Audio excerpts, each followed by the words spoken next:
My presentation today is about acoustic telemetry methods to evaluate the efficiency of non-physical barriers at protecting salmonid juveniles in California's Central Valley.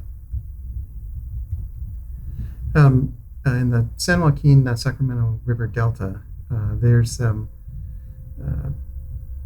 two main rivers that came in. From the north, it's the Sacramento River. From the south, it's the San Joaquin River. Juvenile salmonids migrate downstream in both of these river channels. From previous year studies, it's been shown that the survival of those migrating juveniles is greater if the fish remain in the main channels rather than enter the interior part of the delta. The main channels here are represented by the green lines, and the green lines here for the San Joaquin River and the Sacramento River, and then the red lines for the interior delta channels. These are the areas where survival has been shown to be lower. In this delta system, there are two junctions that are critical and that we'll be talking about, and they're at Georgiana Slough and the head of Old River. In both cases, if fish turn right at this juncture, then they remain in the main river channel, and at least according to our studies, it looks like they have better chances of survival. So in order to attempt to prevent fish from getting into the less favorable river channels, at these two junctions, non-physical barriers have been installed in various years. First year was in 2009 at the head of Old River, where the San Joaquin River is on the right-hand side and the Old River is on the left-hand side, and the barrier was installed at where this line is. The barrier is a combination of air, sound, and strobe lights, and it's called a BAFF, developed by Fish Guidance Systems. In addition, though, to evaluate this barrier, we installed hydrophones to monitor acoustic tagged smolts that were migrating downstream. The hydrophones were placed in roughly a square configuration so that we can actually track the fish as they move through this area and measure their behavior. The hydrophone deployment was pretty simple. At the head of Old River, we used short sections of railroad track for anchors, subsurface floats. They kept the hydrophones up off the bottom, wired all the hydrophones back to the receiver, to a single receiver on shore. This was a 12-volt 4-port receiver, and anchored the hydrophone cables to shore with stainless steel backbone cables. So during the course of the study, smolts were acoustically tagged by surgically implanting a small transmitter in each fish. Each transmitter has a unique ID, and there was about 900 done for the year 2009 at the head of Old River. They were released approximately 16 miles upstream of the divergence of Old River and the San Joaquin. And so there was some travel time involved before the fish arrived at the head of Old River. One of the things that's important about this is that we did not know when the fish were planning to arrive. That would depend on tidal conditions and the amount of flow in the river and so forth. The basic idea behind locating these fish is that when the tag acoustic transmitter inside the fish transmits its signal, the arrival time of that signal at the different hydrophones is different. And it's different depending on where the fish is in relation to the hydrophone. So using those differences in arrival times, we can actually calculate the position of each fish for each tag transmission. So if we were collecting data during the study, it might look something like this. This is a post-processing program, but during actual data collection, you get a display that looks something like this, where each tag transmits twice every, between 5 and 7 seconds for the 2009 study. And so these two lines represent multiple transmissions of a single tag. The other diagonal lines are other tags that are in the water and possibly other noise sources in the area. So the first step, of course, is identifying that the tag is there. The next step then is filtering the data so that you remove all of the tag signals that do not come from this tag. And then finally, it's looking at the individual tag returns and seeing and actually calculating with all these tag returns the position of each fish. And even from this display, you can tell sort of how the fish is moving. The fish is moving toward the hydrophone. When it's going up, it's getting closest to this hydrophone and then moving away. Each hydrophone is expressed as a different color in this view. So when the study was going on, it was important for us to get a statistically defensible study. We wanted to study when the barrier was on and when it was off. And we wanted to look at the behavior of the fish as they arrived at the barrier under both conditions. But we also wanted to make sure that we had appropriate sample sizes so that we could do the statistics. So that's one of the reasons we decided to do real-time monitoring. And so basically we did all of that data filtering and tracking as the fish came through. And we basically could see which fish were arriving, when they're arriving, and when they were exiting the area. That allowed us to slightly adjust our on-off times of the BAFF to ensure that we had data from enough samples, enough fish that passed through in the off condition and enough that passed through in the on condition. We had randomized blocks of on and off that were really based on tidal conditions and also on the fish releases.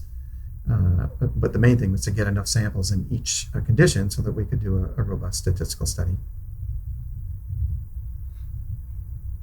After we collected the data, we can go through and more carefully select the individual echoes and actually track the data, calculate the positions, put those positions together into a track. So here's a track of a smolt during the time when the barrier was operating. And as the fish is moving downstream, you can see its initial trajectory. It's headed for the old river. But when it encounters the BAFF, it makes a fairly radical turn and ends up going down the San Joaquin. So in this case, we would say that this fish was deterred, that the barrier did cause a behavior change in the fish. Here's another track of a tag that was migrating downstream, but its trajectory was not toward the old river. It's questionable whether this fish actually even knew that the BAFF was there. We had certain rules about how close the tag had to be to the BAFF in order to have been considered a fish that had experienced the BAFF. Honestly, we don't know. I mean, the fish aren't going to tell us if they hear it or not. We base these measurements on audiogram studies and so forth. But to the best of our knowledge, this fish was far enough away that it did not even experience the BAFF. If we were just doing this study with detection data, both upstream and then downstream in each channel, we might consider that this fish was deterred by the BAFF because it went into the San Joaquin, but really that's not true. And that's one of the things we wanted to get at by doing these fine-scale positioning studies. Another thing that sort of fell out of this type of work is we saw some fish that looked like this, where the tracks were very non-smolt-like. The behavior did not look like migratory smolt behavior. Fish were going upstream across the river, holding at times, doing all kinds of different things. One thing to note here is that the tracks all seem to stop at the red line. That's because when the BAFF was operating, there was essentially a bubble curtain there. Beyond that bubble curtain, we could not receive tag signals. So in 2012 at Georgiana Slough, we needed to cover a larger area, and we needed multiple receivers. And in this case, you can see that there's some receiver one is all on the right bank here. They're the yellow hydrophones by these yellow dots. The blue dots are the hydrophones for receiver system 2, and then receiver system 3 had the pink dots. Well, these receivers are all separate devices receiving data from only the hydrophones that they're connected to. Somehow these receivers need to be synced together.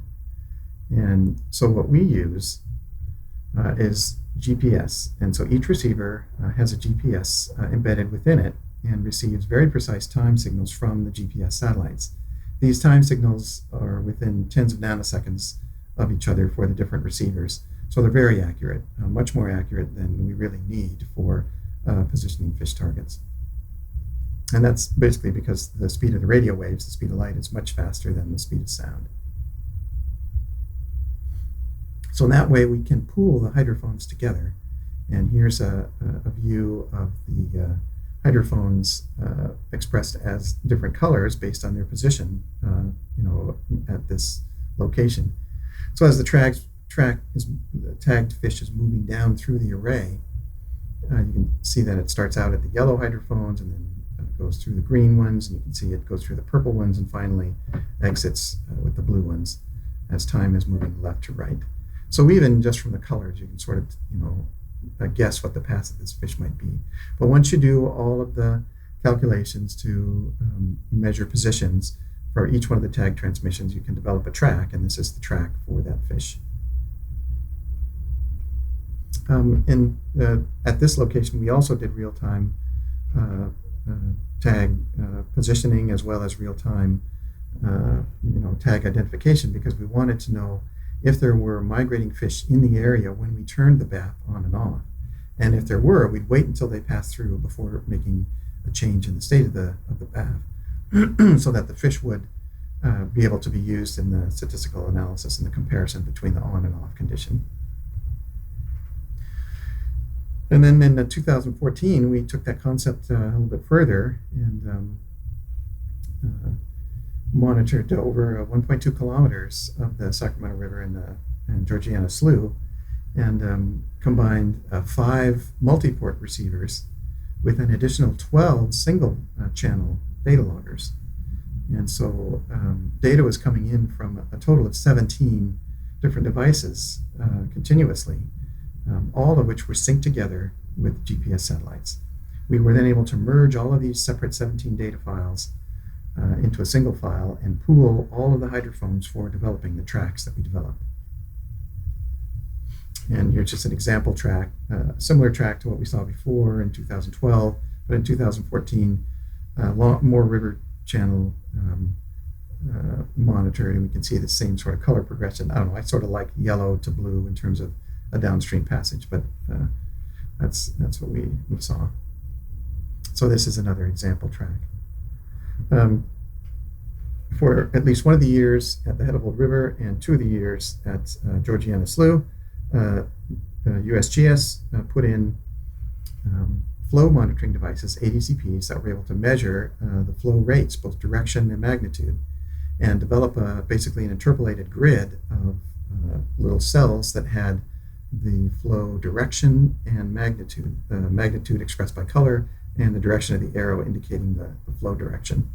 Then we could overlay that in a program called Eon Fusion to show the flow and the track of the individual smolt at the time that the fish was moving through. And all of this is time synchronized. So finally, I've got just a animation here that from 2012 at Georgiana Slough of multiple tagged smolts. Those are represented by the colored tracks that are moving through. Of course, this is sped up. It's much faster than real time. But the smolts are moving through. In addition, there are some tagged predators. Those are black and gray traces here. You can see, some up here by the bridge. And I think there's another gray one over here, and there's another gray one right there. Anyway, those are the tagged predators. One unique part about this particular animation is there are 2 fish, that the red fish and the blue fish, that swim very close to each other within our limits of precision anyway, for about 2.5 days, after which one of the tags becomes absolutely stationary and the other tag swims upstream out of the array. We're interpreting that to mean that 2 tagged smolts were eaten by a single untagged predator. At some point, one of the tags was defecated in the array, remained stationary until it died, until the tag's batteries expired, and the predator then moved upstream. Anyway, this sort of display is something that we're really now just getting involved in looking at interactions between fish, between all these different tagged fish, and how we might help understand how to get fish to where they need to be at the right time. So thank you, and hundreds of individuals, very dedicated, hardworking people, worked on these projects, tried to represent all of their groups, their agencies or companies, with these logos, but I hope I didn't miss anyone. Thank you.